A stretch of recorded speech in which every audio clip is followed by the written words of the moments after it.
In short, the key question that is asked of us, that is asked of me, that comes directly to me, is how to get rid of loneliness, how to get rid of poverty, how to overcome this unhappiness, how to reach a level of prosperity that corresponds to personal dignity. And since the questions seem to be about different things, the request is universal: how to achieve something. And it is created for this. The solution to this request is the framework for overcoming limitations. The framework for overcoming limitations begins with me sitting down and imagining how bad I feel.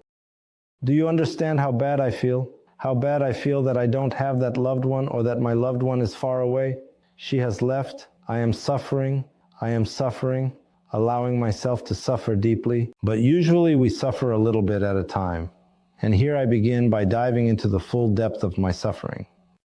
How bad is it to be poor when you can't give your child, some kind of phone? When you can't take your loved one to a restaurant?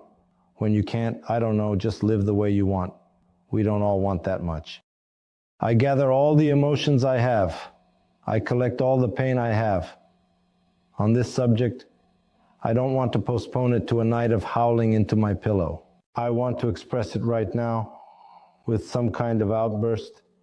Indeed, my indignation. The birth of a person through this agitation. And when this agitation is expressed on the page, I then have a tool, and I know what to do next. I start to act according to the framework. I begin to round off complex things. I start to smooth the edges. I begin to create a visual solution for my pain, transforming this entire nightmare that is currently on the page into some idea of harmony and beauty. In the end, that nightmare, which was created through release, through catharsis, is the graphic pattern of my suffering. And to transform suffering into goodness, there is a technique. The technique is called rounding. The technique is called the Piskaryov principle. Round the corners in your life, connect things that are unrelated, as if you are merging a freshly divided world into a whole. And I am putting the world together as a whole now, with my own hands. I just started a little while ago, and already I suddenly feel that my suffering is passing. I am beginning to slowly admire. Not everything within me is in agreement. What is the difficulty? The difficulty is in accepting that the pain is within me, that the cause is within me. If I start to enjoy this drawing, then I kind of create a condition. To tell myself, stop. I chose this path. I chose this situation myself. I am ready to derive some pleasure from it. If I have fewer edges, if my ego is less prickly, if my personality is smoother, more harmonious. What is a circle? The circle is harmony, the circle is wholeness, the circle is the manifested absolute, the circle is something connects me to the whole world. Through the intense and profound suffering that I endure, I am able to connect with and access the entirety of the world around me. And all of this is only because I am willing to take my own conflict, the sharpness of my personality, the sharpness of my views, and say, I am not that smart if I am suffering. And since I'm not that smart, I don't need to protect my ego. I need to transform it a little, to polish it. You know how water polishes stone, and when we go to the seaside, we suddenly see such very smooth, beautiful stones. We collect them and then place them on shelves. They give us some kind of idea. The idea of this polished beauty, polished harmony, the idea of existence without an angle.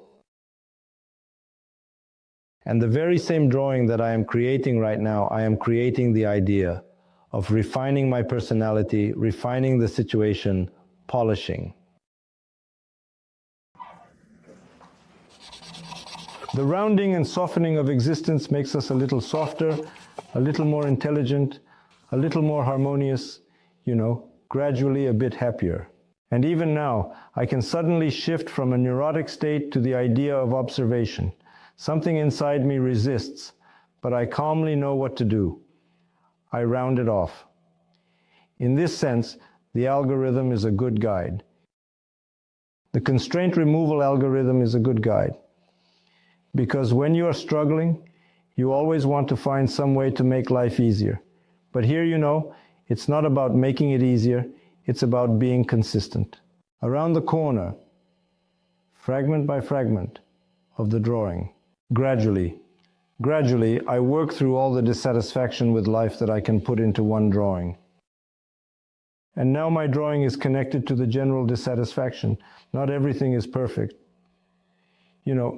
Specialists always say that needs grow alongside possibilities. No matter how well you live, your needs grow, they grow even more. You want more and more, better and better, better and better. Therefore, the constraint removal algorithm for a better life concerns those who suffer from a lack. This also pertains to the suffering from the inability to realize one's full potential, the inability to create an ideal life. The criteria for an ideal life are also constantly growing. But now I am already experiencing some pleasure.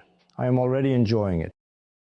I have already accessed a state from which I create a new world. I observe myself because my attention is engaged. So what is happening to me? I observe what is there, and my beloved turned to me, facing me. And instead of thinking about that, my thoughts changed, and thoughts of our separation now unfold inside, creating a whole picture of us going somewhere together. For example, at the camp in Sochi, I see how we can have some joint project, how we can have some interestingly arranged housing. Do you understand? Suffering transforms into a free creative flow of imagination. I continue to draw lines to enlarge this imagination, to complement it, because there is nothing more complex from a cultural perspective than positive thinking. The brain is evolutionarily designed to solve problems. The brain is not created to improve life. The brain activates when life becomes impossible. How can it be turned into something creative? We need some kind of tool, a constraint removal algorithm. After we have rounded all the corners, after we have removed all the resistances, it gives a friend access to a deeper reality. And I can bring this deep reality onto the page, continuing my reflections. After I started feeling a little better, I can think creatively, fantasize, imagine, and dream. The number of lines that significantly gives quality to the image. The number of lines represents the attraction of new and new neural connections. And ultimately, any creative solution to a problem is the brain's potential being drawn to its small, limited human issues of existence. And I gain momentum. A new breath emerges. My posture straightens. Excitement arises. And I begin to add something. And even any addition is definitely already a solution. I use a small fragment of an image to reveal from it, from its mist, from the haze, from the emptiness of the white sheet, to uncover some figure. The figure becomes a fact of completeness because it has boundaries. And if it has boundaries and a sense of completion, then I have the volume of the figure, which is the space in which the solution fits. And at that moment I can ask, do you like it? Yes, because it tones the body. Good. Yes, because the imagination associated with this figure is somehow rich, satisfying my needs. I am not afraid to dream about my growing needs because I know how to realize them. Where can I find the strength to fulfill these needs?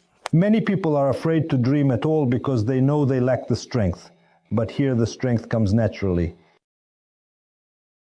I outline new forms, seeking new solutions. All of this is only possible because I have created within myself the energy of initial dissatisfaction, that is, the truth, the energy of the truth about my own life. Therefore, if you are dissatisfied, you have the right to express your dissatisfaction in a cultural manner without disturbing other people, and to realize my dissatisfaction in solutions. Not to rush out into the street to do something, but first to build my inner world, to create a project. I am the project of my life. My thinking contains the blueprint of my well-being. If I do not have this project in my mind, then no one will bring it to life. Nothing will come by itself. And with the number of identical repeated actions, I cannot create a new reality. I must change in order to create a new reality, and I am creating it. I am diligently creating it day by day.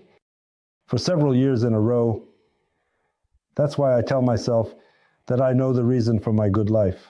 I am the cause of my suffering, and I am also the cause of my well-being. And now I have something to share with my loved one, with my child, with friends, with partners. And it seems as if they say that where there is a crisis, nothing can be created. You know, people have always lived in crisis. There has never been a time without a crisis. The crisis is simply for those whose consciousness operates only to overcome the crisis, while for those whose consciousness works towards a creative act, it is about creating even more than what is possible, not just emerging from the crisis into satisfaction, but entering a state of inspiration, a state of awe, a state of integration, a mythical, archetypal, heroic state. There you get that effect. A small part of which is already, I would say, enviable for other people. But you understand, tomorrow will be a new day, and you have the right to dream again tomorrow, to improve even more, and to expand the sphere of your existence, the sphere of your presence. And as an artist, I tell you to expand the boundaries of your self-image and your life to encompass the entire universe, step by step, picture by picture, rounding the corners, drawing the neurographic line. Enjoy this practice and be happy.